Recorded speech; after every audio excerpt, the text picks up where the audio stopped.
Nous allons relire Jean 15 que Jonathan a lu en partie. Jean 15, l'Évangile selon Jean au chapitre 15.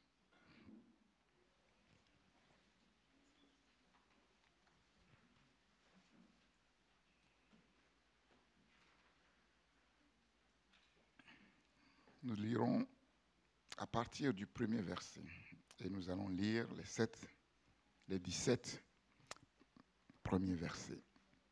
Jean chapitre 15. C'est la parabole ou l'image du cep et des sarments. Je suis, c'est Jésus qui parle, je suis le vrai cep et mon Père est le vigneron. Tout sarment qui est en moi et qui ne porte pas de fruit, il le retranche. Et tout sarment qui porte du fruit, il l'émonde afin qu'il porte encore plus de fruits. Déjà, vous êtes purs à cause de la parole que je vous ai annoncée. Demeurez en moi et je demeurerai en vous. Comme le sarment ne peut de lui-même porter du fruit s'il ne demeure attaché au cep, ainsi vous ne le pouvez pas non plus si vous ne demeurez en moi. Je suis le cep, vous êtes les sarments.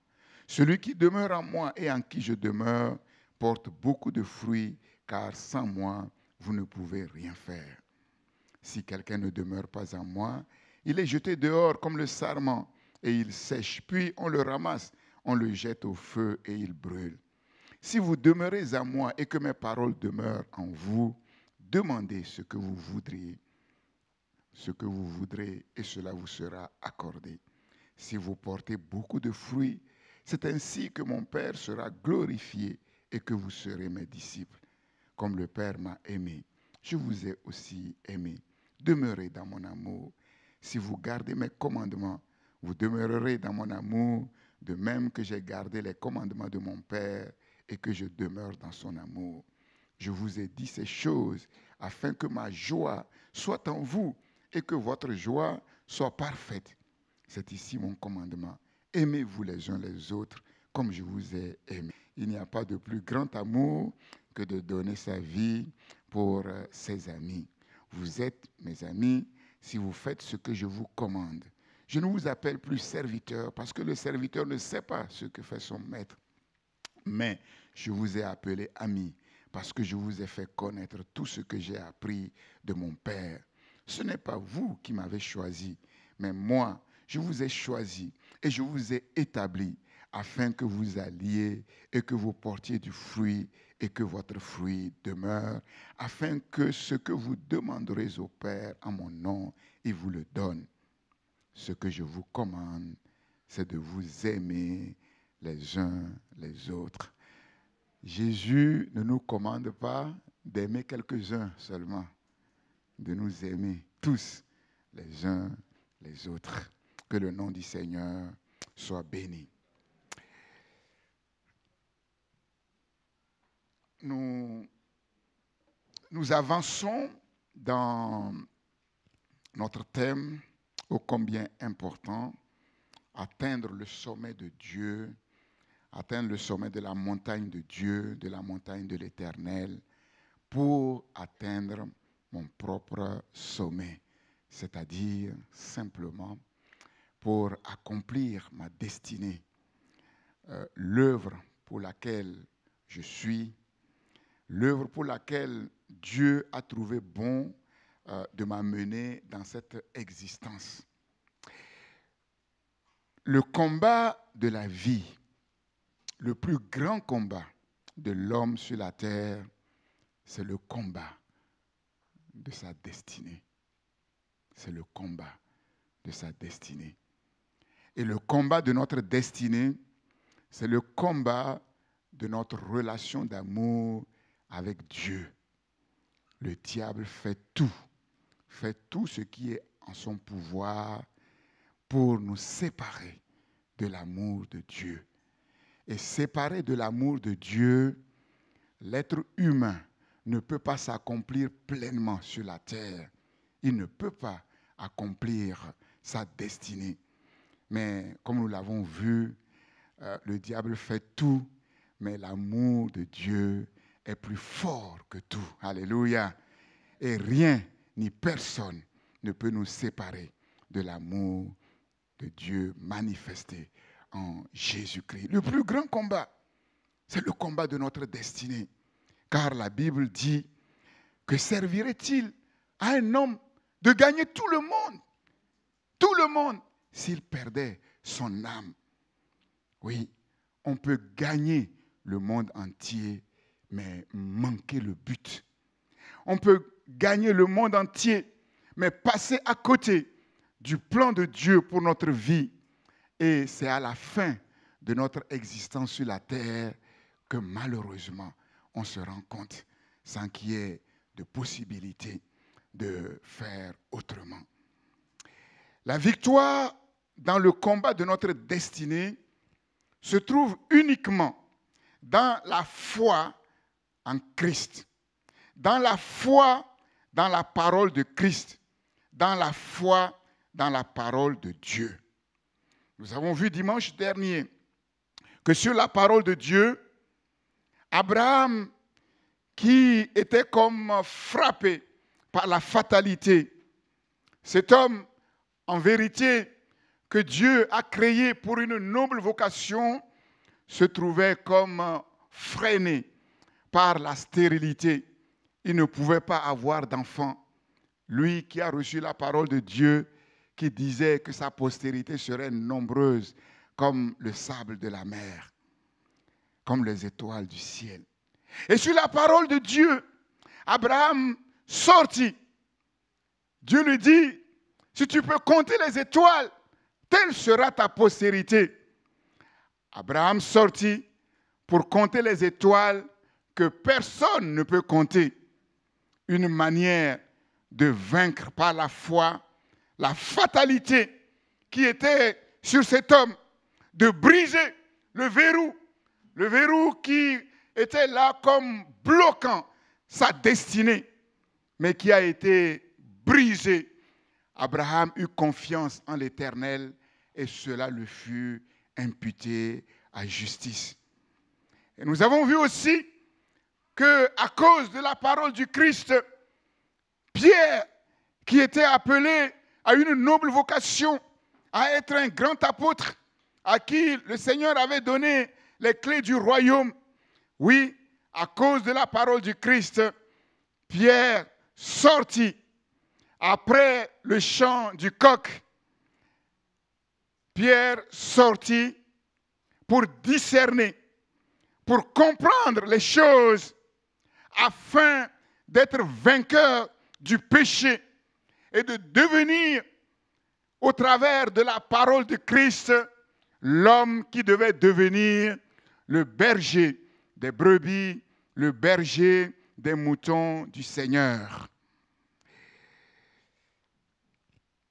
Le plus grand combat que nous ayons à mener sur cette terre, ce n'est pas d'être ceci, ce n'est pas d'avoir ceci ou cela, mais c'est le combat de notre destinée. Nous allons maintenant avancer. Je vous ai dit que dans ma dernière retraite spirituelle cette année, Dieu m'a conduit sur le thème qui m'a révélé quelques jours après que j'ai commencé ma retraite.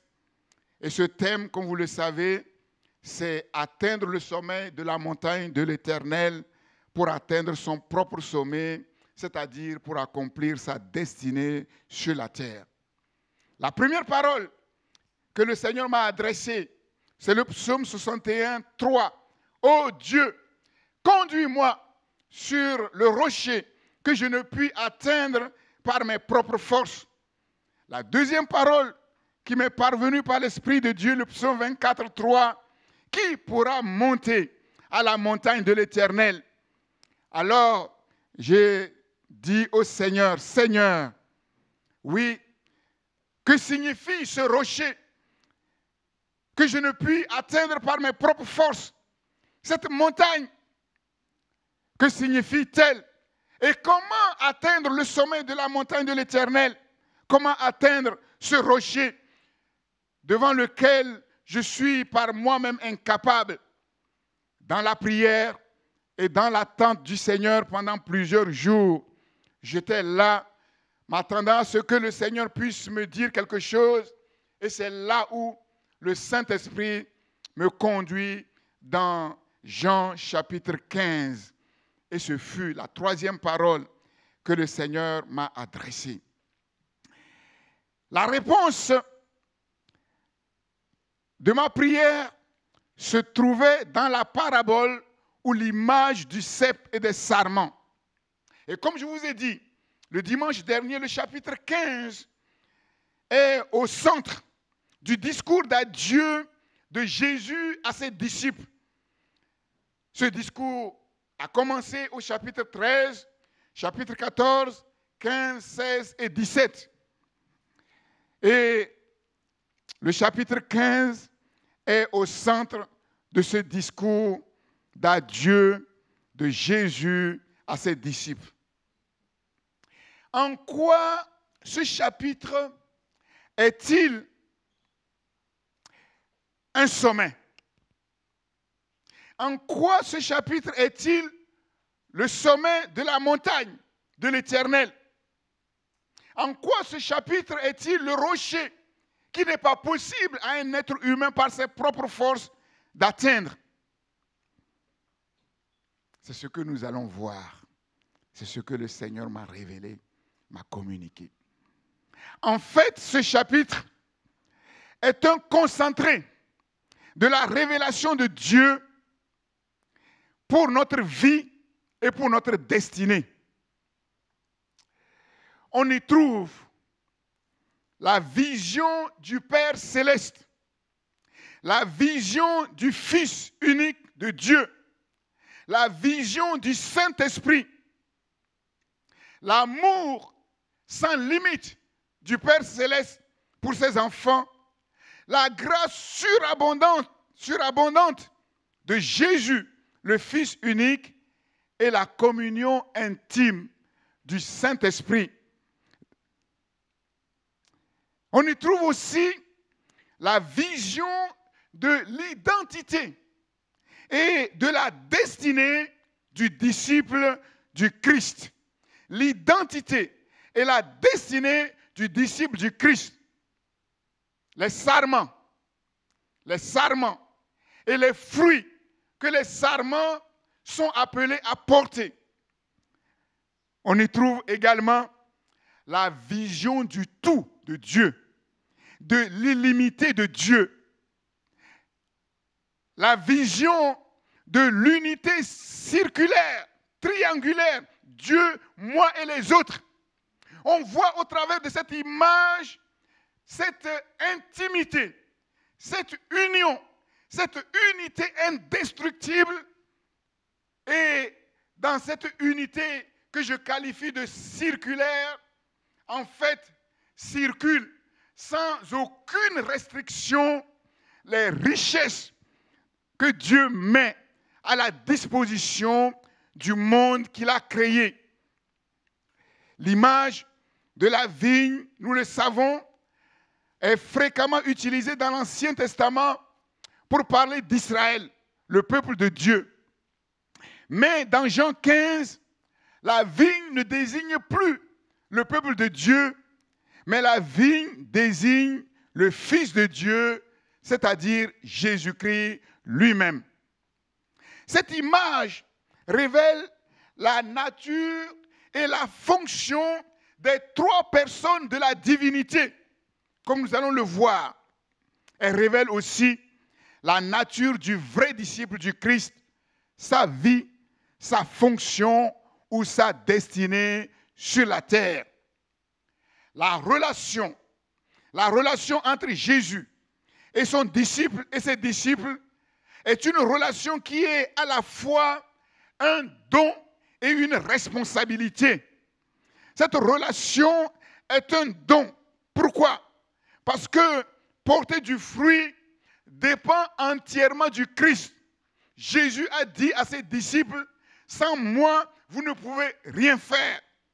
Mais cette relation est une responsabilité, car il est nécessaire de demeurer en Christ. Et demeurer en Christ n'est pas une formule, mais c'est quelque chose de concret. Demeurer en Christ est une réalité concrète. Et celui qui demeure en Christ doit porter du fruit. Et c'est en portant du fruit que nous montrons que nous demeurons réellement en Christ. Une relation qui est à la fois un don, mais aussi une responsabilité. Pour nous enseigner qu'il n'y a pas de don divin sans responsabilité. Quand Dieu donne quelque chose à quelqu'un, c'est pour quelque chose, c'est pour un but. Et il n'y a pas non plus de responsabilité humaine devant Dieu sans le don de Dieu. Sans le Christ, nous ne pouvons en vérité rien faire. L'être humain est par conséquent responsable devant Dieu de son salut, de sa vie et de sa destinée. Pourquoi? Parce que la grâce de Dieu, si puissante, si efficace, si suffisante pour tout et pour tous, sans favoritisme, sans discrimination, en tout lieu, en tout temps, en toutes circonstances, la grâce de Dieu est efficace, suffisante pour nous communiquer non seulement la faveur de Dieu, mais la capacité de Dieu pour accomplir ce que Dieu nous demande de faire pour sa gloire. Quels que soient les problèmes, quels que soient tes problèmes, quelle que soit ta situation, si tu mets ta confiance en Christ et si tu mets ta confiance dans l'amour de Dieu, quels que soient tes problèmes, quelle que soit ta situation, tu verras la gloire de Dieu d'une manière ou d'une autre. D'une manière ou d'une autre, tu verras la gloire de Dieu. Parce que Dieu ne change pas. Il ne change pas dans son amour. Sa puissance ne change pas. Rien n'est impossible à Dieu et tout est possible à la faveur de celui qui croit. Se considérer comme une victime ou s'apitoyer sur son sort sont autant d'armes que le diable utilise pour détruire les vies, pour détruire les destinées, pour déresponsabiliser l'être humain devant Dieu.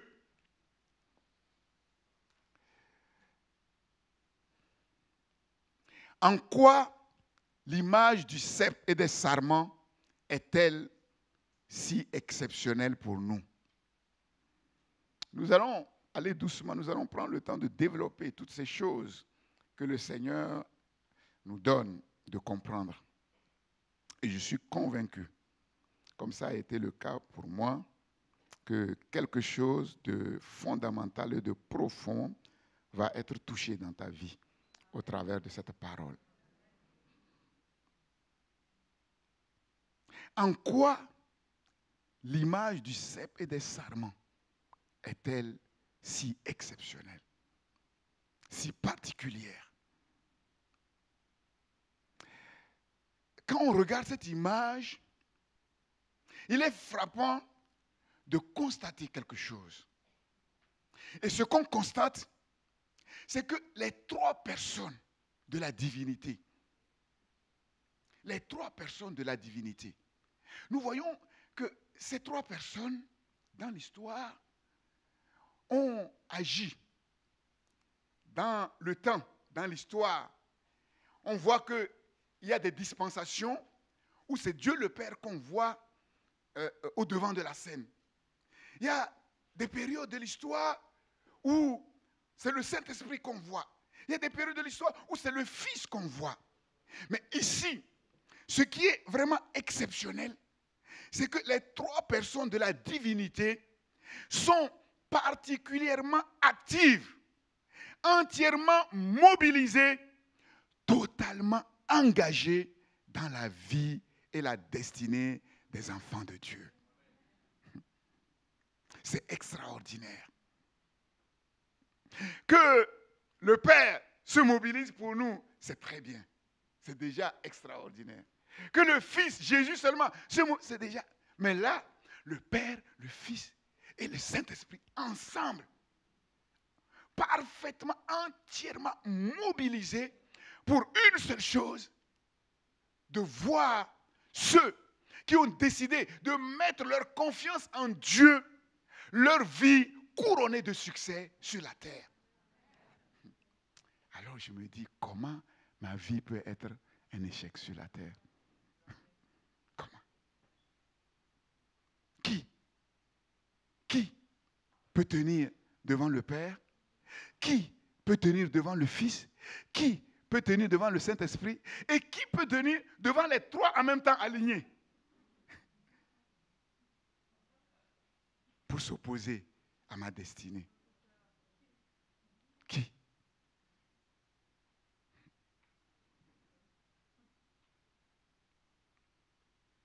Seulement si je me déresponsabilise. Si je me déresponsabilise. Parce que je ne comprends pas ces choses. Parce que je ne vois pas clair. Parce que le diable me trompe par de faux raisonnements et je me laisse tromper par de faux raisonnements. Mais si je vois clair, si je comprends les choses, le succès est assuré à 99,99%. Parce que notre responsabilité ne tient que 0,001%. Et c'est ce qu'on va voir clairement dans cette image, dans cette parabole. Parfois, on a l'impression qu'il faut se battre, qu'il faut faire ceci, qu'il faut faire... Et on se fatigue pour rien. Parce qu'on ne comprend pas les choses. On ne comprend pas notre responsabilité. On ne comprend pas la responsabilité du Seigneur. Jésus dit, sans moi, vous ne pouvez rien faire.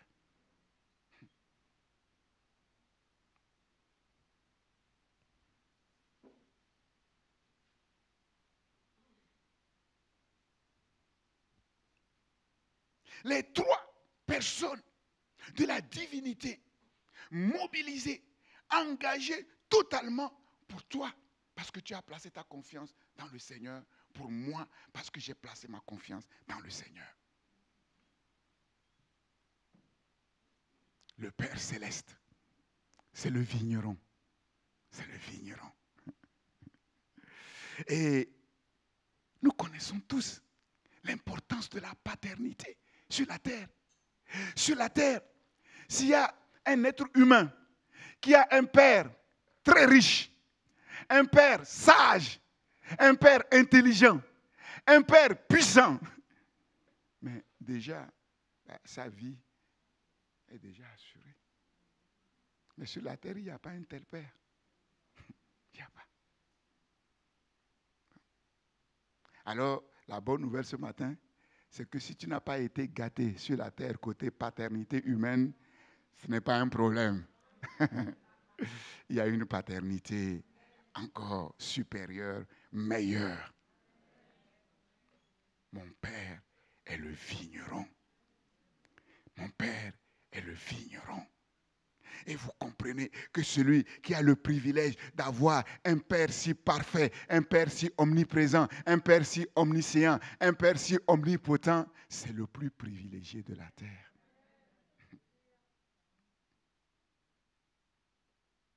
Je suis le vrai cep, le Fils unique, le vrai cep.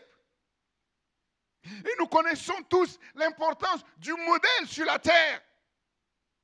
Nous apprenons et nous grandissons, nous progressons tous en imitant, par imitation. Mais malheureusement, sur la terre, les bons modèles, il n'y a pas. Il n'y a pas. Il n'y a pas. Jésus est notre modèle par excellence, le prototype si indispensable dans la vie. Si le Fils de Dieu ne s'était pas incarné sur la terre, jamais on n'aurait connu c'est quoi un homme. Qu'est-ce que l'homme? Est-ce que l'homme, c'est quelqu'un qui prend des milliards pour fabriquer des armes, pour détruire sans raison fondamentale son prochain? Qu'est-ce que l'homme? Qu'est-ce que l'homme? Depuis que Adam est tombé, c'est foutu. L'homme a été dénaturé. On ne le reconnaît plus. Il est devenu ennemi de Dieu et ami du diable, ennemi du bien et ami du mal. Ses décisions, ses choix vont plus dans le sens du mal que dans le sens du bien. Qu'est-ce que l'homme? Pilate va répondre à cette question dans les évangiles. Voici l'homme, en parlant de Jésus.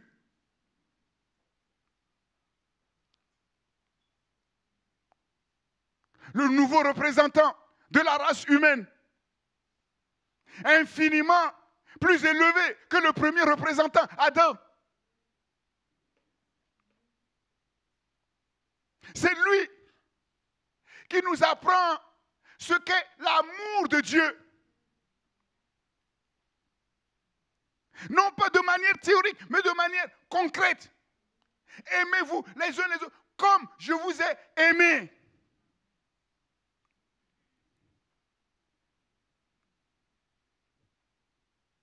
Le Saint-Esprit. Vous connaissez la caractéristique du Saint-Esprit dans la parole de Dieu? C'est quoi la caractéristique du Saint-Esprit dans la parole de Dieu? Comment? Non. Le Saint-Esprit est caractérisé dans la parole de Dieu par ceci, c'est qu'il est toujours discret. Toujours discret. Mais cependant, mais omniprésent. Un peu comme cette sève qui fait tout dans le cep, dans un arbre, mais qu'on ne voit pas. Déterminant. Le moyen de nos ressources, ni par force, ni par puissance, mais par mon esprit. Mais pour quelle raison une telle mobilisation, un tel engagement absolu de la part de Dieu lui-même, Dieu le Père, Dieu le Fils, Dieu le Saint-Esprit? C'est là qu'on voit l'amour dont Dieu nous aime, l'amour dont Dieu nous a aimés. La seule raison, la seule motivation, comme je l'ai dit, c'est l'amour de Dieu pour l'homme. Car Dieu a tant aimé le monde qu'il a donné son Fils unique par le Saint-Esprit sur la croix, afin que ceux qui croient ne périssent point, mais qu'il ait la vie éternelle. Et nous voyons que parce que Dieu nous aime d'un amour si grand, qu'il est prêt à tout. Mais ça, on ne comprend pas.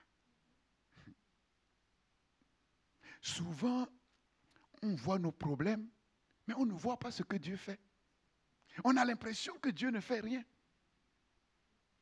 On a l'impression que le Saint-Esprit ne fait rien. Jusqu'à ce que le Seigneur nous conduise sur la montagne de l'Éternel, que les écailles tombent de nos yeux et que nous puissions contempler un peu, comme le psalmiste qui rechignait.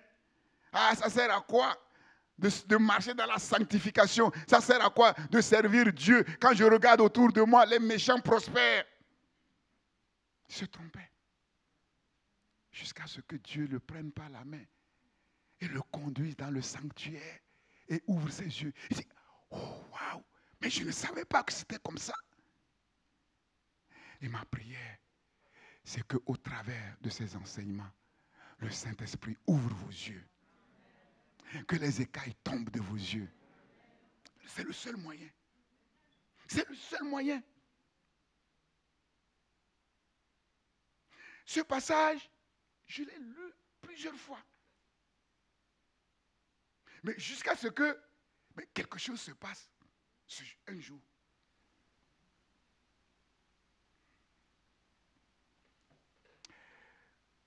Jésus dit, je suis le vrai cep et mon Père est le vigneron. Je suis le cep, vous êtes les sarments. Je suis le vrai cep, mon Père est le vigneron. Je suis le cep et vous êtes les sarments. Mais comment vous comprenez ça?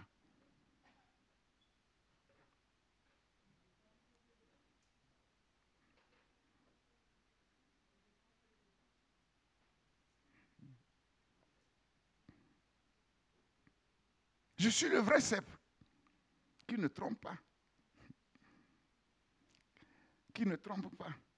C'est-à-dire que quand un sarment est en lui, mais il doit porter du fruit automatiquement. Mais s'il ne porte pas du fruit, le problème n'est pas du côté du cep. Le problème est du côté du sarment qu'on va être obligé de retrancher.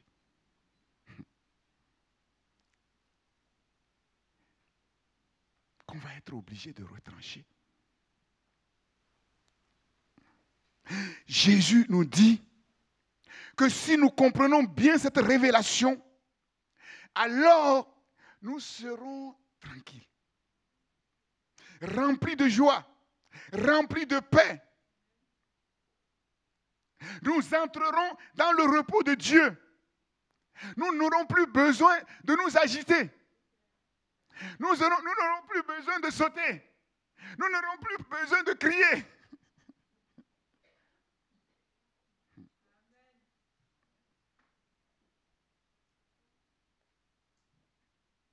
La joie, la paix, le repos de Dieu nous sont parfaitement assurés, quel que soit ce que nous faisons, quels que soient les temps, quelles que soient les circonstances. Absolument rien ne pourra nous inquiéter. Rien ne pourra nous troubler. Y a-t-il quelque chose qui te trouble ce matin?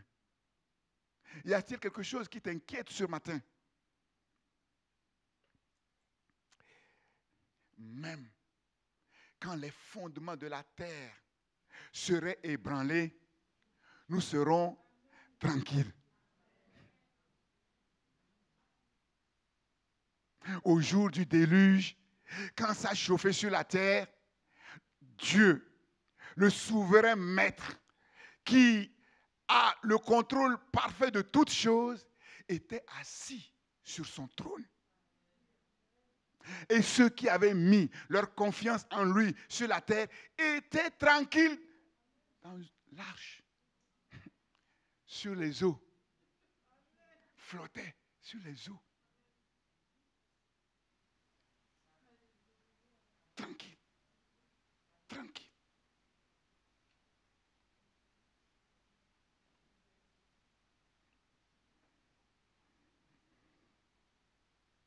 Si nous comprenons ces choses, nous croyons en même temps que Jésus, celui que nous appelons notre Seigneur, celui que nous appelons notre Sauveur, il est vraiment, comme il le dit, tout pour nous. Et nous avons, comme il le dit, comme la parole de Dieu le dit, pleinement, pleinement, pleinement tout en lui.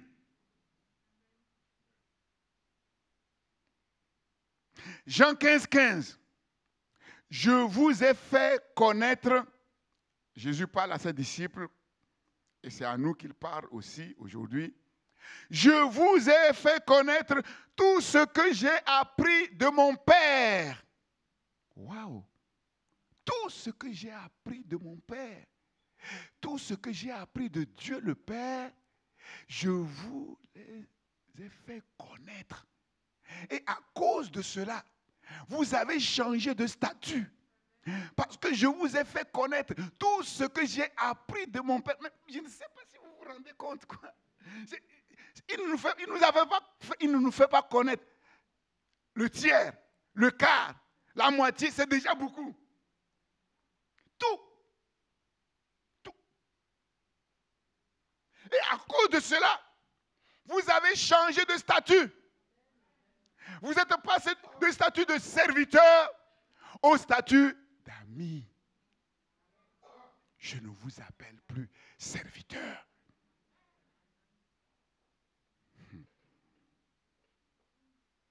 Ami. Jean 17, 8. Dans la prière sacerdotale, prière à son père, il dit à son père, je leur ai donné les paroles que tu m'as données. Je leur ai donné les paroles que tu m'as données.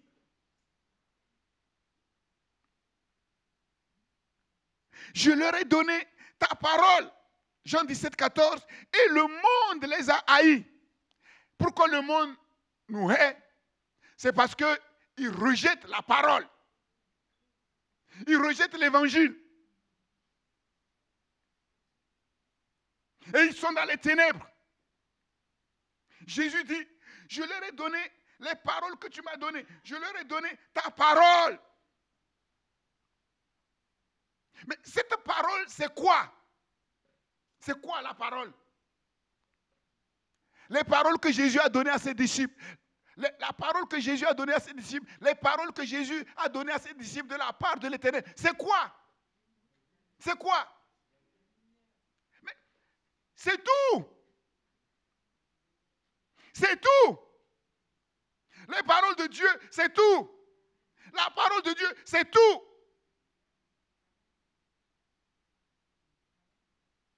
La parole qui t'a amené à l'existence, qui t'a formé. La parole qui te garde, qui garde le monde.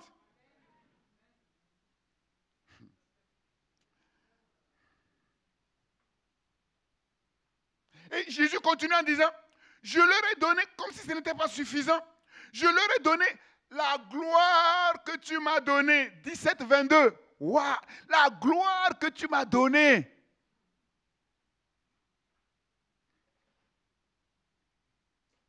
Quelle gloire! La gloire que seul Jésus possède de toute éternité parce qu'il est le Fils unique.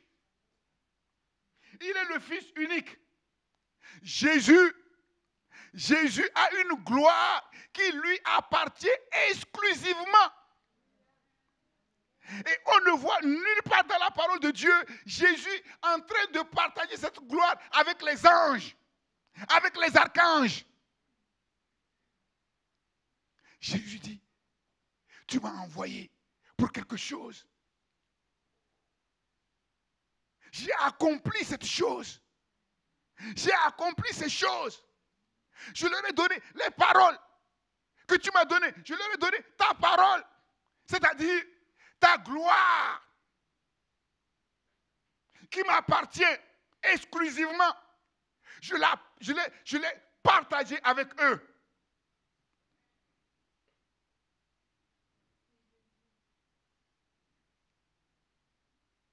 Nous comprenons, c'est sûr, c'est certain, comme il est écrit, si tu crois, tu verras la gloire de Dieu.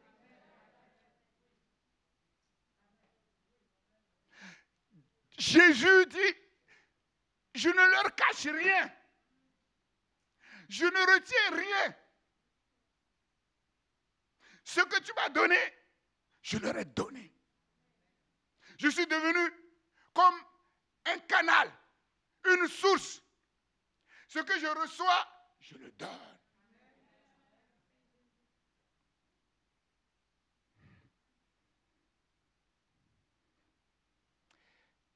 La première révélation, c'est quoi? Par rapport à notre destinée, tout le potentiel du sarment se trouve entièrement dans le cep. Vous ne me suivez pas. Oh. Tout le potentiel dont tu as besoin, nécessaire pour accomplir ta destinée sur la terre et bien, se trouve non pas en toi, non pas dans tes diplômes, non pas dans ta capacité, non pas dans tes expériences, non pas dans tes jeûnes, non pas dans ta prière, mais dans le cep uniquement.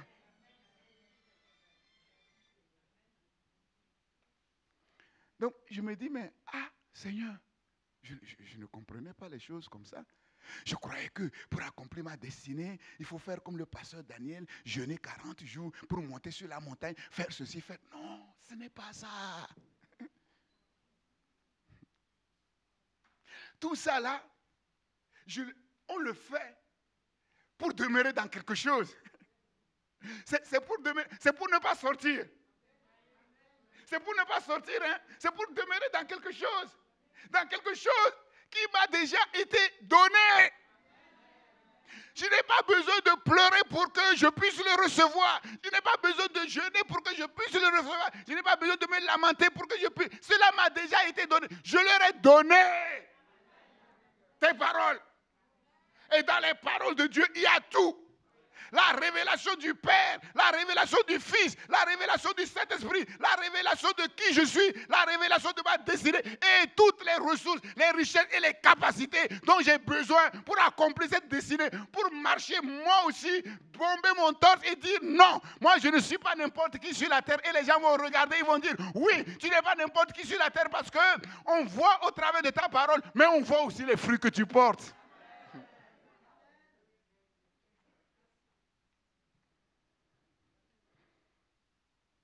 Tout le potentiel du sarment se trouve entièrement dans le cep. Et la raison est simple. La raison est simple. Et la raison qui est simple, c'est quoi? C'est que le sarment est intimement attaché au cep. Le sarment est intimement attaché au cep. Mais Jésus dit, tout sarment qui est en moi et qui ne porte pas de fruits, il le retranche. Je vous ai dit, c'est la colère au ciel. Quand quelqu'un dit qu'il est enfant de Dieu et qu'il ne marche pas dans la bénédiction, qu'il ne porte pas du fruit, que les autres ne voient pas que, mais cette personne-là, elle n'est pas comme les autres. Souvent, ces personnes-là, elles pleurent. Elles disent, ah Dieu, qu'est-ce que je t'ai fait? Mais au ciel, tout le monde est fâché. Tout le monde est fâché parce qu'on sait où se trouve le problème. Et le problème ne se trouve pas en Dieu.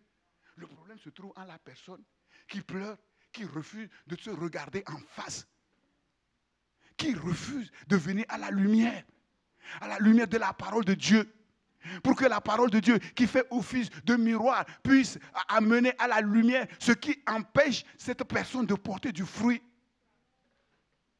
C'est tout. Ce n'est pas normal.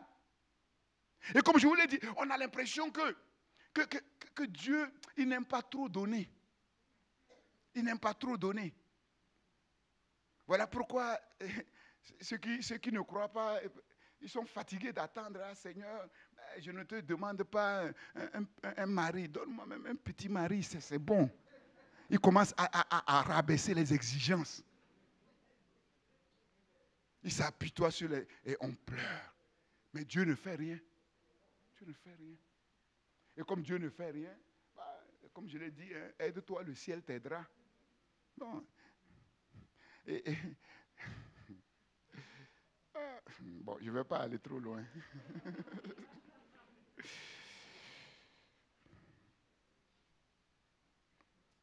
Tout sarment qui est à moi et qui ne porte pas de fruits, le Père, le vigneron le retranche. Comment se fait-il que Dieu le Père, Dieu le Fils, Dieu le Saint-Esprit entièrement mobilisé pour toi et ça ne va pas? Mais ton cas là, il est comment?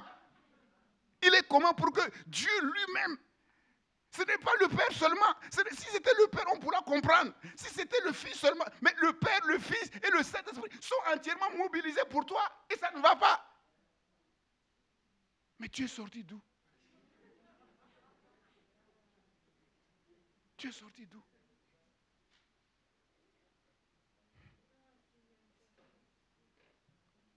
Si quelqu'un ne demeure pas en moi, il est jeté dehors. Il se dessèche. On ramasse, on jette au feu et il brûle. Comment se fait-il qu'un sarment qui est attaché au vrai cep ne porte pas du fruit? Comment? Quelqu'un qui se dit chrétien, mais dont la vie et le comportement ne sont pas conformes à la parole de Dieu, à la volonté de Dieu. Pourquoi m'appelez-vous Seigneur, Seigneur, et ne faites-vous pas ce que je vous dis de faire? Ça signifie quoi être un sarment? Ça signifie quoi?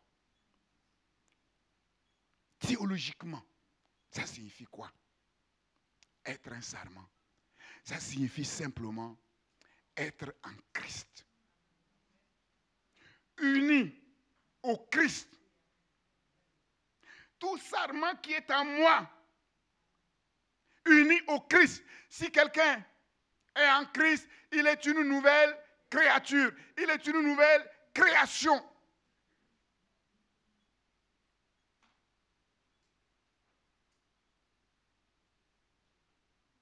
À ceux qui l'ont reçu, à ceux qui croient en son nom, cette lumière qui éclaire toute personne qui vient sur la terre, Jésus-Christ a donné le pouvoir de devenir enfant de Dieu. Nouvelle création, ça veut dire quoi? Enfant de Dieu.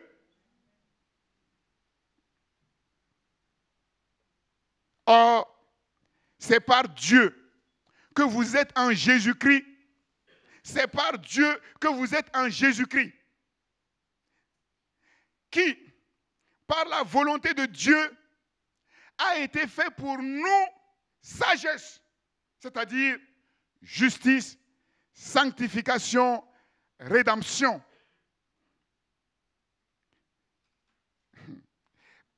On a l'impression que la sanctification, c'est difficile. C'est un cadeau. Notre sanctification, c'est Jésus. Jésus a été fait pour nous justice, sanctification, rédemption, afin, comme il est écrit, que celui qui se glorifie dans le Seigneur. Or, c'est par Dieu que vous êtes en Jésus-Christ. Dieu, dans son amour, par sa puissance, par sa parole, nous a mis en Jésus-Christ. C'est par Dieu que vous êtes en Jésus-Christ. Dieu, par sa parole, par son esprit, nous a mis en Christ. Et le Christ a mis en nous toutes ses ressources. Dieu nous a mis en Christ et le Christ a mis en nous toutes ses ressources, c'est-à-dire tout le potentiel pour porter du fruit. Notre potentiel pour produire du fruit est illimité parce que la source à laquelle notre potentiel est connecté, c'est Jésus-Christ lui-même qui n'a pas de limite. Sans moi, Jésus dit, vous ne pouvez rien faire. Cela sous-entend quoi? Avec moi, vous pouvez tout faire. Avec moi, vous pouvez tout faire. Celui qui croit en moi fera les œuvres que je fais et il en fera de plus grandes. Pourquoi? Parce que maintenant, Dieu le Père, Dieu le Fils, Dieu le Saint-Esprit sont ensemble entièrement mobilisés pour une seule cause, pour notre destinée. Désormais, il n'y a absolument aucun obstacle. Est-ce que tu peux croire un peu?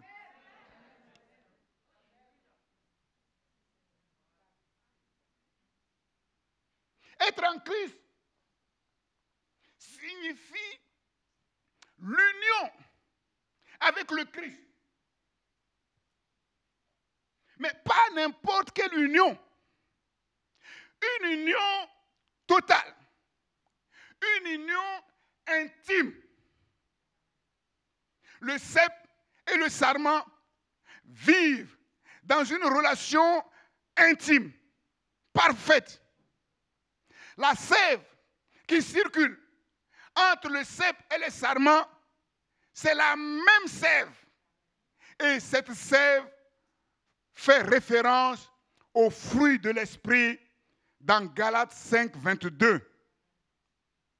Le rôle du Saint-Esprit. D'abord, nous révéler le Christ. Et ensuite, nous unir à Christ. Et ensuite, nous unir à ceux qui forment le corps de Christ.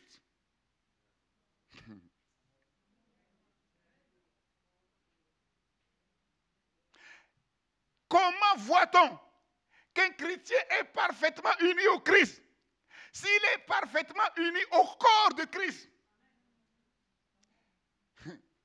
S'il est parfaitement uni à l'église du Christ?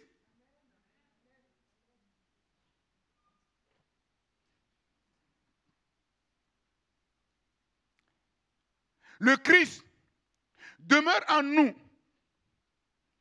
ou bien le Saint-Esprit demeure en nous, c'est la même chose.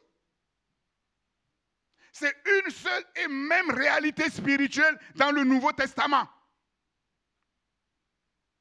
Nous maintenir en Jésus-Christ, c'est le cœur même du ministère du Saint-Esprit. Notre union intime avec le Christ est essentiellement l'œuvre du Saint-Esprit au moyen de la parole de Dieu. La vérité fondamentale de cette union si intime avec le Christ signifie que le Christ est, comme il le dit, vraiment tout pour nous et il est notre source absolue. Par notre union à la mort et à la résurrection du Christ, nous sommes devenus avec le Christ une seule et même plante, c'est-à-dire le cep et les sarments.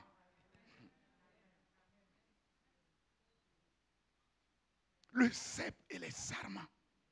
Une seule et même plante. Être en Christ signifie avoir donc part à tout ce que le Christ est et à tout ce qui appartient au Christ.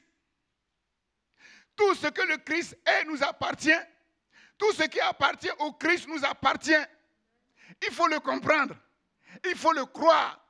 Mais et les choses changeront radicalement dans vos vies. Votre vision ne sera plus jamais la même. La vision que vous avez sur vous-même, la vision que vous avez sur Dieu et sur le monde va radicalement changer. Je vous ai dit que les chrétiens pleurent trop n'importe comment. Pleurent trop n'importe comment. Vous savez, on croit que être spirituel, c'est faire des miracles. Mais non.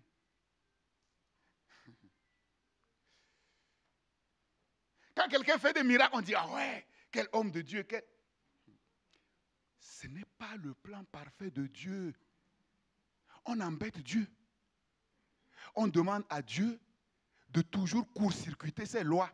C'est ça le miracle. Mais ce n'est pas ça. Ce n'est pas ça la vraie spiritualité. Bien sûr qu'on a besoin parfois de temps en temps des miracles. Oui, on en a besoin. Mais courir après les miracles, ce n'est pas être spirituel.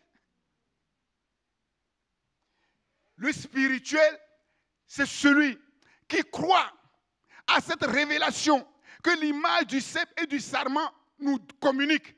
Ça veut dire quoi? Ça veut dire que quand on est vraiment un cep, rattaché, un sarment, rattaché au vrai cep, on n'a pas besoin de miracle. On n'a pas besoin de miracle. On n'a pas besoin de miracle. Je me souviens, j'avais fait en prévention un examen de sang. Et puis mon médecin me dit, mais c'est bizarre parce que je vois dans l'examen de sang que vous avez fait une hépatite. Je n'ai jamais su quand. Et cette hépatite est guérie. Je n'ai jamais su quand. Je n'ai jamais prié pour ça. Je n'ai jamais prié pour ça. Mais c'est ça. C'est ça, le vrai miracle, c'est ça. On est tellement unis avec le Seigneur que les choses coulent. On n'a même pas besoin de prier. Vous voyez les sarments prier pour qu'ils puissent porter du fruit. Non! Non! Non! Beaucoup ne comprennent pas ça. Moi, je ne cours pas après la puissance. Je ne cours pas après... Parce que si je comprends l'image du cèpe et du sarment, je sais que la puissance, l'amour, la sagesse, la sanctification, la joie, tout coule à moi. Parfois, on demande à Dieu des choses qu'il nous a déjà données et rien ne se passe. Pourquoi rien ne se passe? Parce qu'on ne croit pas à la parole de Dieu. Et si on ne croit pas à la parole de Dieu, mais on est complètement à côté. Pour vous, vous avez reçu l'onction. Criez à Dieu pour recevoir l'onction, mais rien ne se passera. Rien ne se passera parce que tu ne crois pas que tu as reçu l'onction. Et tu pries, Dieu t'a donné l'onction, tu ne crois pas que tu as reçu l'onction, et tu pries pour recevoir l'onction. Mais c'est le désordre. Et c'est pour ça qu'on entend, on prie et il ne se passe rien. Vous priez, vous demandez et vous demandez mal. C'est ça. C'est important, bien-aimé. Bien-aimé, c'est important de comprendre. Je vous ai dit, si vous comprenez réellement ces choses-là que Jésus nous dit, mais tout va être révolutionné dans vos vies. Vous ne servirez plus jamais le Seigneur de la même manière. Vous ne prierez jamais de la même manière. Vous ne ferez plus jamais les choses de la même manière. Jamais. Vous allez sortir de votre maison en traînant les pieds. Non. Quels que soient les temps, quelles que soient les circonstances, les choses seront difficiles comment? Plus difficiles qu'au temps de Noé, où la terre entière était inondée. Ça va être difficile comment? Mais Noé, il était tranquille. Dieu avait prévu quelque chose. Une arche. Une arche. On va le voir. Hein? Dieu dit, entrez dans le repos de Dieu. Entrez dans le repos de Dieu. Ça veut dire quoi? Tout ce que tu t'efforces d'avoir là, tu crois qu'il faut faire ça, il faut jeûner, il faut faire ceci. Non, tu l'as déjà. Tu l'as déjà. Dieu a déjà... Là, bon, je ne vais pas sauter trop les étapes. Il a, dans sa sagesse, dans sa sagesse, dans son amour, dans sa providence, dans sa prévoyance. Mais avant même que tu ne viennes là, il y avait même une fiche sur toi. Avant même que Dieu dise que voilà, là, on va il y avait déjà une fiche sur toi. Avec tout. Avec tout. Les yeux que tu vas avoir, les pieds que tu vas avoir, tout ce dont tu as besoin dans le sein maternel, tout est déjà planifié. Oh. Ah. Donc vous comprenez pourquoi beaucoup de prières ne sont pas exaucées. Il faut monter sur le sommet de la montagne de l'Éternel. Vous avez vu, hein? Pierre, Jacques et Jean sont montés sur la montagne. Sur cette montagne, qu'est-ce qu'il y avait à manger?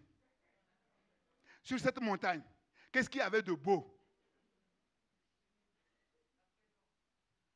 Mais ils ont dit, Seigneur, on va rester là. Comprenez quelque chose. Là, il n'y a rien. Hein? Il n'y a absolument rien. Mais ils ont tout oublié. Ils ont tout. Mais comment les chrétiens pleurent? Ah, Seigneur, Marie, Seigneur, maison, Seigneur, ceci, cela. Ah, je dis, mais ce n'est pas possible. Ils mettent de côté ce qui vraiment est de nature, à leur faire oublier toutes ces choses-là, à leur faire entrer dans la joie de l'Éternel, la paix de l'Éternel, le repos de l'Éternel. Et ils courent après des choses qui vont les fatiguer.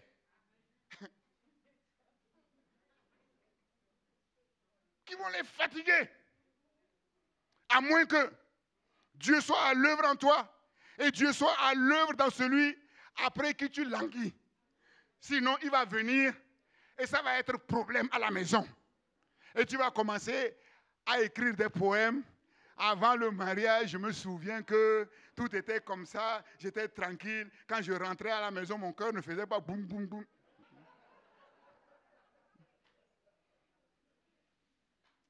C'est terrible. Vous voyez jusqu'à quel niveau nous avons rabaissé notre Dieu. Les disciples étaient sur la montagne. Ils avaient femme, ils avaient maison, ils avaient enfants dans la plaine. Et ils ont dit, Seigneur, nous, une tente. On va faire une tente avec les clés, avec la paille. tente là, même s'il pleut, il n'y a même pas de lit pour dormir. Il dit non, là, ici là c'est bon. Quand on peut être bien, quand il n'y a rien, alors imaginez quand Dieu lui-même va amener quelque chose.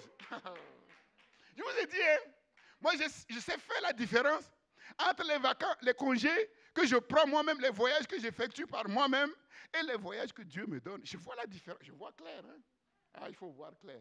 Mais quand tu commences à voir clair, tu te dis, Seigneur, maintenant, je décide de te laisser choisir pour moi. Et là, tu t'assois tranquillement. Dans ta maison, tu pries, tu dis, Seigneur, maintenant je vais voir comment tu vas choisir pour moi. Et tu seras étonné.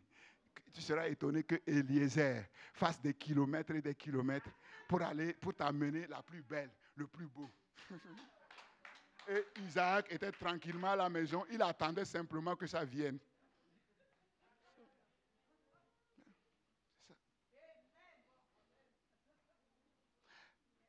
Frère, je vous ai dit, on bagarre pour aller chercher ces choses pour vous. Bon, si vous les méprisez, ça va chauffer. Hein? Je vous le dis, ça va chauffer. Parce que les temps dans lesquels nous sommes là, personne ne sait. Ça commence comme ça, on ne sait pas où on va. Hein? On ne sait pas où on va. Et Dieu est en train de nous sécuriser. Dieu est en train de sécuriser l'essentiel.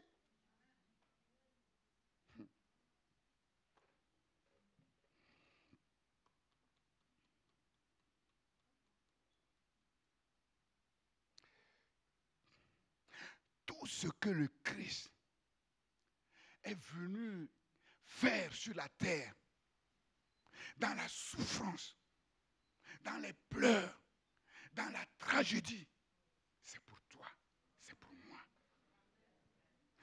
Jésus n'a pas fait ça pour que nous soyons encore dans les pleurs, dans les souffrances et dans la tragédie. C'est pas ça. Ça ne veut pas dire que quand on sert Dieu dans la facilité, non, ce n'est pas ce que je suis en train de dire.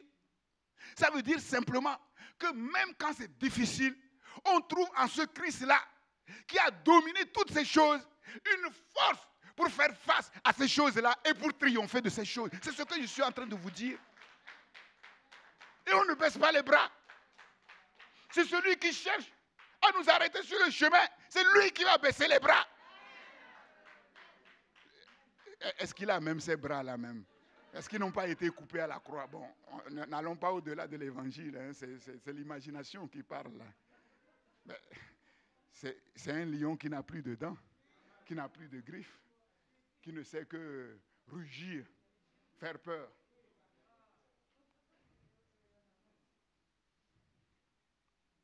C'est difficile avec Jésus. C'est difficile, mais ce n'est pas difficile.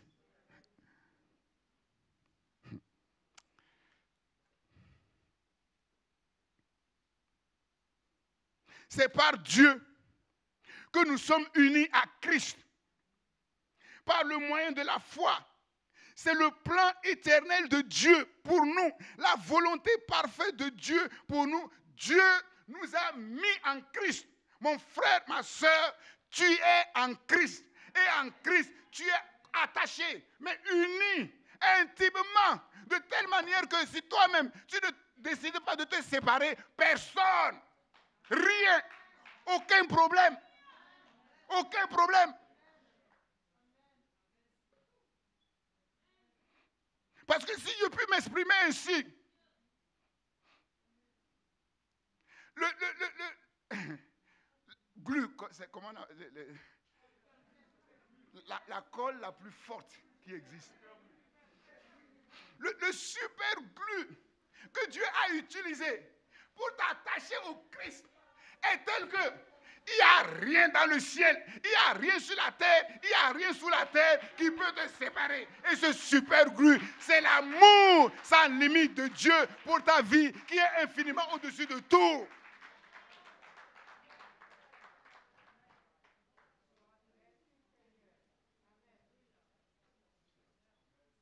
Jusqu'à ce jour, ta vie a été un peu comme ça. Parce qu'il te manquait cette révélation. Maintenant, la révélation est sortie. Ta vie ne sera plus comme ça, mais ta vie sera comme ça. C'est fini. C'est fini. Je vais dire au Saint-Esprit, si quelqu'un ici, après avoir entendu ces messages-là, pleure dans sa maison, Saint-Esprit, montre-moi, révèle-moi. Je vais prendre ma voiture, je vais taper, je vais rentrer avec une chicotte.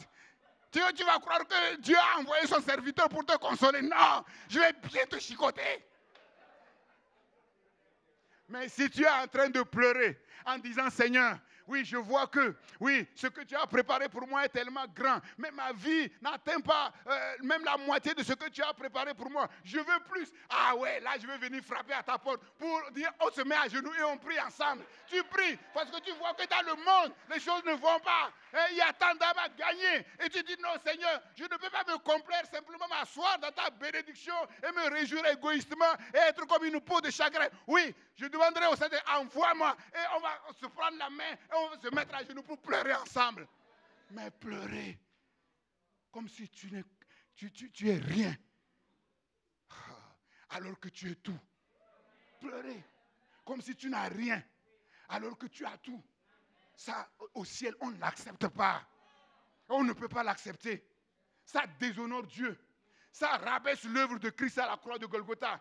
C'est comme s'il faut que Christ revienne encore sur la terre pour faire encore quelque chose, alors que sur la croix, il a dit, tout est accompli. J'ai tout accompli, j'ai tout achevé. Il n'y a rien à ajouter.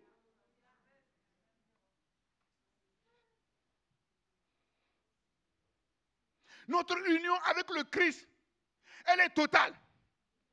Nous sommes un avec le Christ dans une union mystérieuse. Mystérieux à l'image de l'union dans le mariage fondé sur l'amour. Tout ce que le Christ est à nous et tout ce que nous sommes est à Christ. L'intimité qui découle de notre union avec le Christ vient de l'appartenance réciproque entre le Christ et nous par le Saint-Esprit qui habite à la fois en Christ, le même Saint-Esprit qui habite aussi en nous. Voilà pourquoi Paul dit aux Corinthiens, ne savez-vous pas que votre corps est le temple du Saint-Esprit qui habite en vous, que vous avez reçu de Dieu et que vous ne vous appartenez point à vous-même. 1 Corinthiens 6, 19.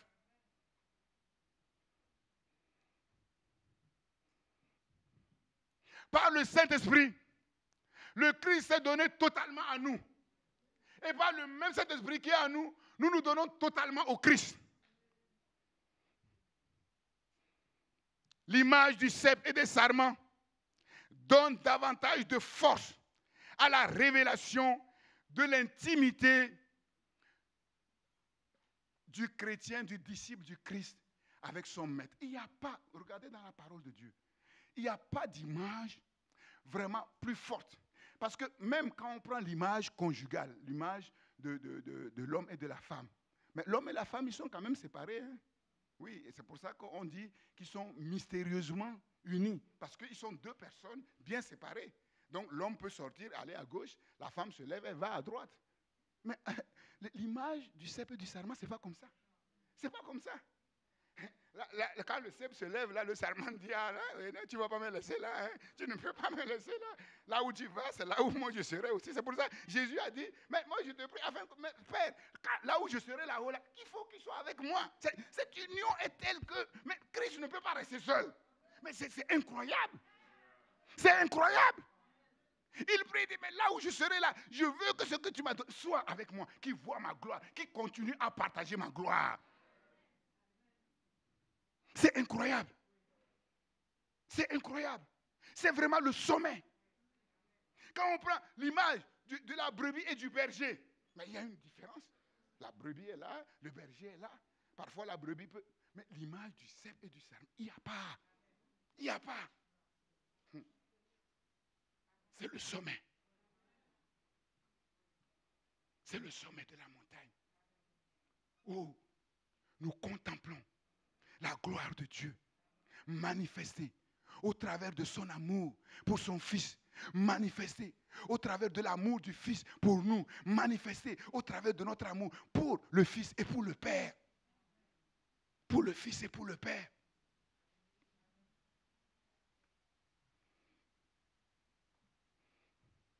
Cette union est si intime si étroite, mais qu'elle a des conséquences, mais sur toute notre existence, sur toute notre destinée. Les sarments ne vivent pas par eux-mêmes. Les sarments ne vivent que du cep. Les sarments ne vivent que par le cep. Retrancher le sarment, il sèche, il meurt et on le brûle. Qu'est-ce que le sarment fait? Est-ce que chaque matin, chaque soir, le sarment prie et demande au cep, mais envoie-moi la sève. Du matin jusqu'au soir, sans que le sarment fasse quoi que ce soit, pourvu qu'il reste attaché au cep, la sève coule. La sève coule. Parfois, on a l'impression, parce qu'on s'est levé trop vite, le matin, on n'a pas eu le temps de prier, et puis la conscience nous dérange, mais oui, mais ça, j'ai l'impression que le Seigneur n'est pas avec moi. Non, non, c'est plus que ça. C'est plus que ça. Mais c'est la faiblesse de notre conscience. C'est la faiblesse de notre conscience, parce qu'on ne comprend pas ces choses-là. On ne comprend pas. Bien sûr, imagine, tu aimes quelqu'un. Et puis, un jour, tu dois voyager. Tu te lèves très tôt et tu pars. Et tu le laisses. L'amour diminue parce que tu es parti et tu l'as laissé. Mais non. Non. Si l'amour diminue, ben c'est parce que tu ne l'as jamais aimé. Mais au contraire, même, on dit loin des yeux, près du cœur. Souvent, quand on est loin, c'est là même on se fait des images, on se fait des poèmes qui vont même au-delà de la réalité. Et quand on revient près, là, on réajuste.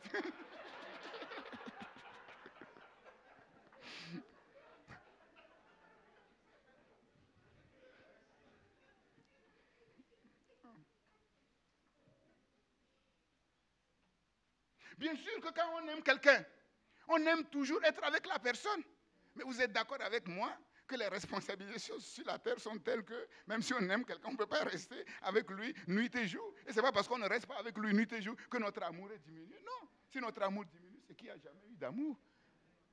On se tracasse pour rien. Parce qu'on ne comprend pas qu'on est intimement unis au cep. On est intimement unis au cep. Et la bonne nouvelle, c'est que on pense que, en fait, il faut être unis au cep quand on se met à genoux dans sa chambre pour prier, pour quand on est dans... Non, même quand tu te lèves là pour aller au travail, sans avoir prié, sans avoir lu la parole de Dieu, tu restes quand même un sarment attaché au cep. Tu restes un sarment attaché au cep. Ah oui. Tu restes un sarment attaché au cep. Et là où tu es, le cep est là. Le cep est là, le Saint-Esprit est là. Partout où tu vas, tu le transportes. Tu le transportes avec toi. C'est ça. Voilà pourquoi il vaut mieux s'habituer, mais à prier en tout temps. Voilà.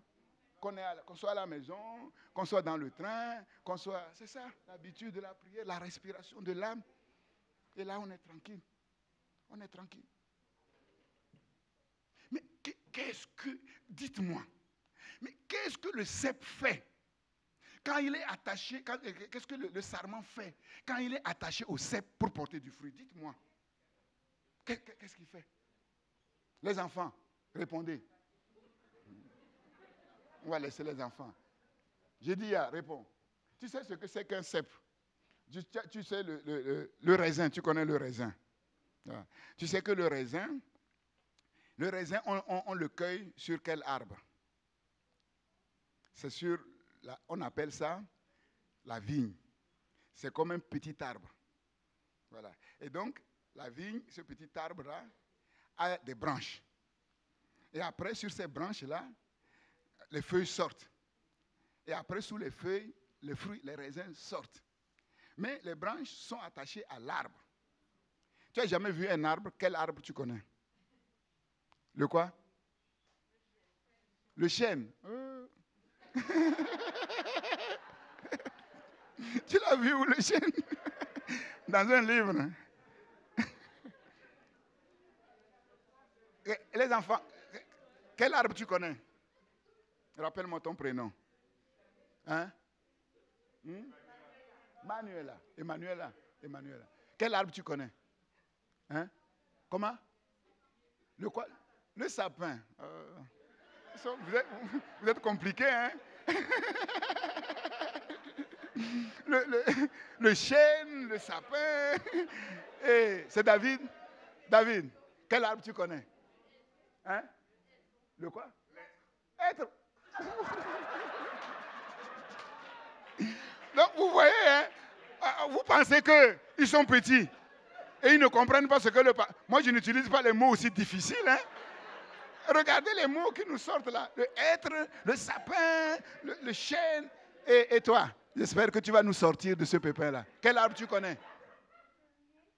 Le pommier. Bon, c'est déjà bien.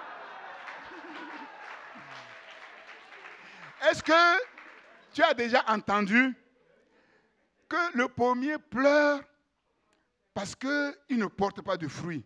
Et c'est quand il a pleuré que finalement, quelqu'un dit, ah, on a pitié de lui, il va porter. Est-ce que tu as déjà entendu ça? Non.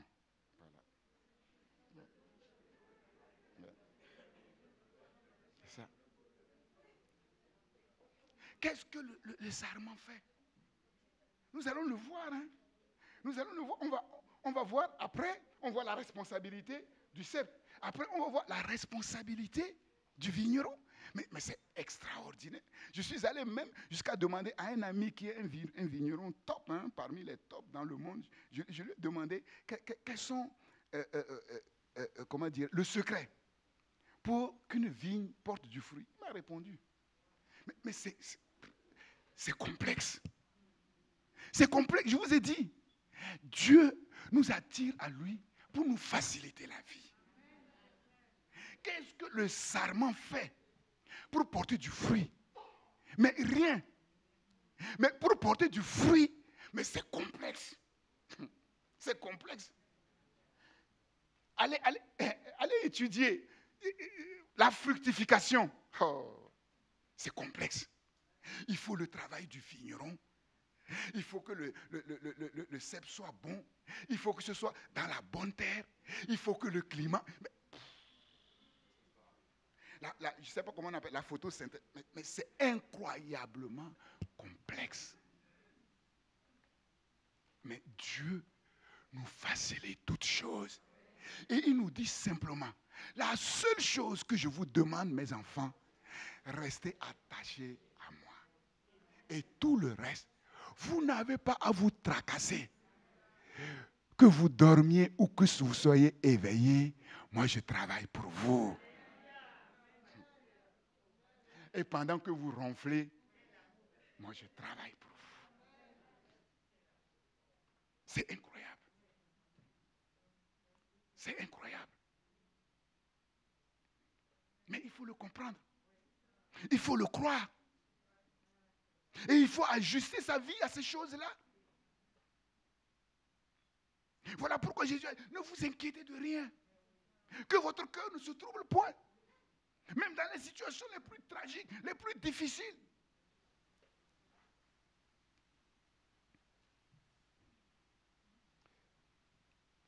Les sarments reçoivent du cep. La sève, le principe de vie.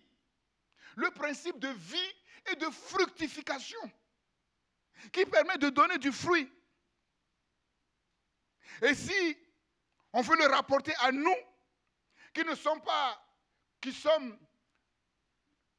de faux vrais cèpes, non, ou de vrais faux cèpes, de faux vrais cèpes ou de vrais faux cèpes, qui ne sont pas matériellement parlant des cèpes. Si on l'applique à nous, ça veut dire quoi?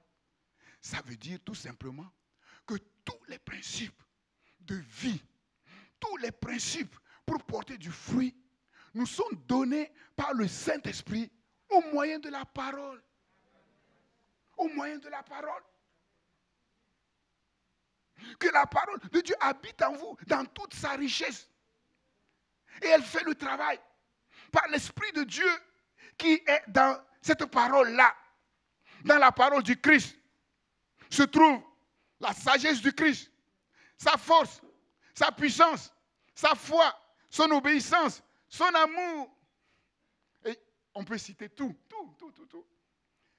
Tout ce qui nous permet de vivre et de porter du fruit. Créer, entreprendre, faire des exploits, vaincre, dominer, marcher dans notre destinée et porter beaucoup de fruits. Tout se trouve dans la parole du Christ. Voilà pourquoi Christ a dit, je vous ai dit ces choses afin que vous soyez contents, que votre joie soit parfaite, que ma joie soit en vous et que votre joie soit complète.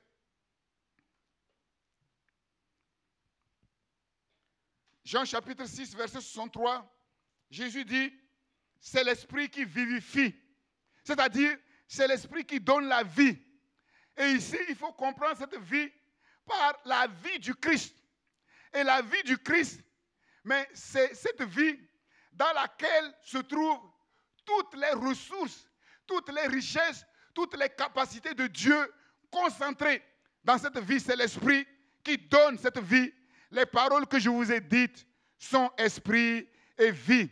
Et Paul va écrire dans Philippiens chapitre 4, verset 13, « Je puis tout par celui qui me fortifie. » Et celui qui me fortifie, c'est le Christ. Et celui qui me fortifie, il me fortifie par sa parole qui est esprit et vie en moi.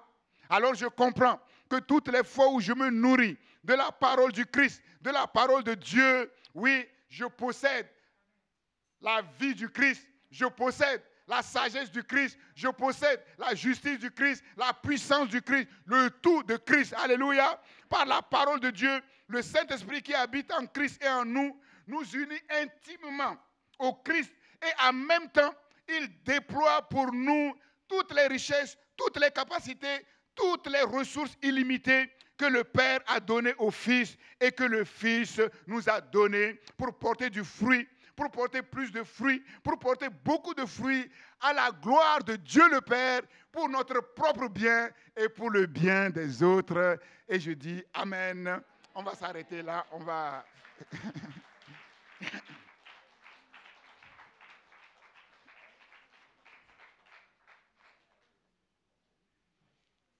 Quelqu'un a-t-il reçu quelque chose?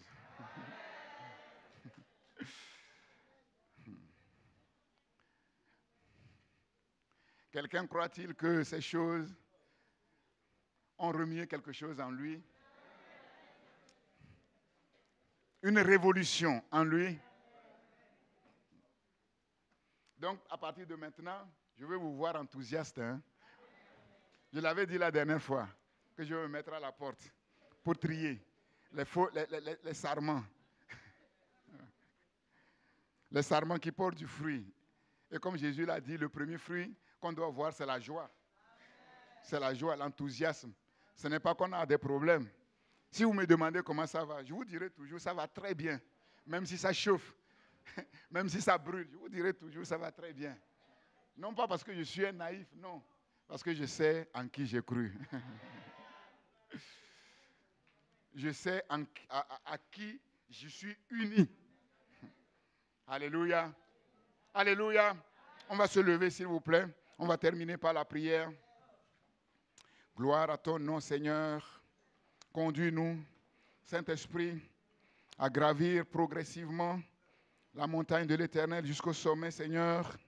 La claire vision de celui que nous appelons le Père Céleste. La claire vision de celui que nous appelons le Fils de Dieu, notre grand frère céleste. La claire vision de celui que nous appelons le Saint-Esprit, le Paraclétos, notre Père adoptif sur la terre.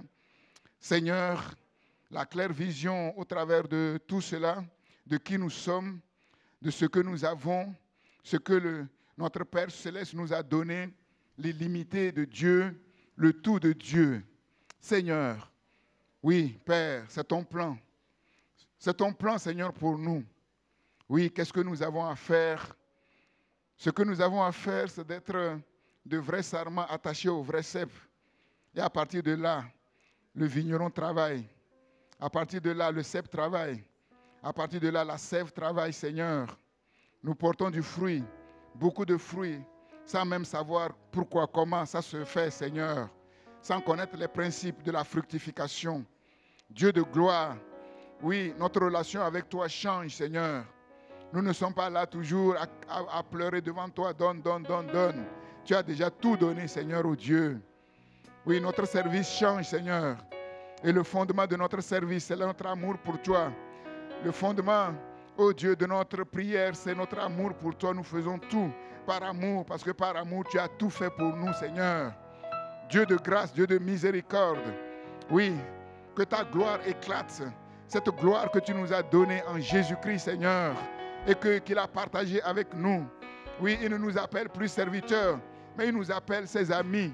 Mais nous sommes plus que ses amis, nous sommes ses petits frères, Seigneur. Parce que les amis n'ont pas juridiquement part à l'héritage comme les enfants, Seigneur, oh Dieu. Oh Seigneur, quelle grâce, quel amour, Seigneur, oh Dieu. Et nous voulons nous reposer entièrement dans cette grâce, dans la grâce surabondante de notre Seigneur Jésus-Christ, dans l'amour sans limite de notre Père et dans la communion sans limite du Saint-Esprit, comme le cep, comme le sarment, oui, dans le cep, Seigneur. Quelle union, quelle intimité, quel partage, Seigneur, oh Dieu, oh Éternel. Oui, manifeste ta gloire. Oui, dans cette relation, Seigneur, oui, le fruit que le sarment porte, c'est pour le bien du Père, c'est pour la gloire du Père, mais c'est pour le bien des autres. Parce que les autres mangent les fruits et ils sont contents. Mais c'est pour son propre bien, parce qu'au travers des fruits, lui-même, il vit et il est content de porter du fruit, Seigneur. Oui, il y a plus de joie à donner qu'à recevoir. C'est là le secret du bonheur, Seigneur, oh Dieu. Père, que ta parole, ô Père, en profondeur, Seigneur, dans le cœur de mon frère, de ma soeur, oui, ô Père, en profondeur, Seigneur, oui, pour enlever tout ce qui obstrue, oui, qui empêche la sève de circuler convenablement pour permettre au sarment de porter du fruit. Que tout obstacle, Seigneur, soit ôté au nom de Jésus-Christ. Seigneur, et que la fatalité, oui, de la tragédie, Seigneur, soit brisée. Que le verrou qui empêche vraiment la destinée de s'éclore complètement saute par ta puissance, Seigneur. Oui, ta parole est esprit et vie. Ta parole est esprit et vie. Qu'elle soit esprit et vie dans le corps de tout un chacun pour permettre à chaque sarment de porter du fruit, beaucoup de fruits et davantage du fruit, Seigneur. Oui, glorifie encore ton nom. Tu l'as fait et tu le feras encore. Fais-nous marcher de gloire en gloire, de victoire en victoire, Seigneur, de domination en domination. Oh, notre Dieu, merci pour la révélation. Merci pour la révélation de ta parole. Elle est claire et elle donne l'intelligence aux simples comme nous, aux enfants comme nous, Seigneur, oh Dieu. Oui, Seigneur, manifeste, Seigneur, ta gloire au nom de Jésus-Christ. Au nom de Jésus-Christ, je libère. Oui, sur ton église, je libère. Sur ton peuple, sur ta bergerie locale. Oui, la grâce surabondante du Seigneur Jésus-Christ, l'amour sans limite du Père Céleste, la communion sans limite du Saint-Esprit, Seigneur, en vertu, oui, de l'autorité que tu m'as conférée pour le bien de ton peuple, Seigneur. Et je libère, selon ta parole, oh Dieu, la providence et la provision exceptionnelle, surabondante, Seigneur, oh Dieu, comme nous le voyons dans cette image, que tout circule, oui, entre toi et nous et les autres, Seigneur, tes richesses, tes capacités, tes ressources, sans limite, oh notre Dieu, sois loué, sois glorifié. Oh, que l'ennemi soit confondu, Seigneur, que l'ennemi soit dans la confusion, Seigneur, oh Dieu, à la place des pleurs, Seigneur, des rires, des cris de joie, au nom de Jésus-Christ. Oui, que les choses changent radicalement, Seigneur, car tu as déjà tout donné, tu as déjà tout planifié, tu as déjà tout prévu. Et tu nous dis simplement, oui, réjouissez-vous en moi et laissez-moi vous conduire dans les choses, oui, que j'ai préparées pour la gloire de mon nom, pour le témoignage de Jésus-Christ. Oh Dieu de gloire, sois élevé, sois glorifié. Alléluia. Merci Seigneur. Merci Jésus pour tous les fruits abondants, succulents, Seigneur, que tu vas venir cueillir à Christ pour les nations, Seigneur. Les opportunités que tu libères à l'est, à l'ouest, au nord, au sud, au centre. Alléluia. Au nom puissant de Jésus-Christ. Seigneur, oui, ces choses viennent avec richesse, avec gloire, avec abondance. La signature même, oui, de notre Père Céleste, de notre grand frère Céleste et notre Père adoptif, le Saint-Esprit. À toi la gloire, la puissance et l'honneur en Jésus-Christ, notre Seigneur et Sauveur. Amen, amen, amen, amen, amen, amen.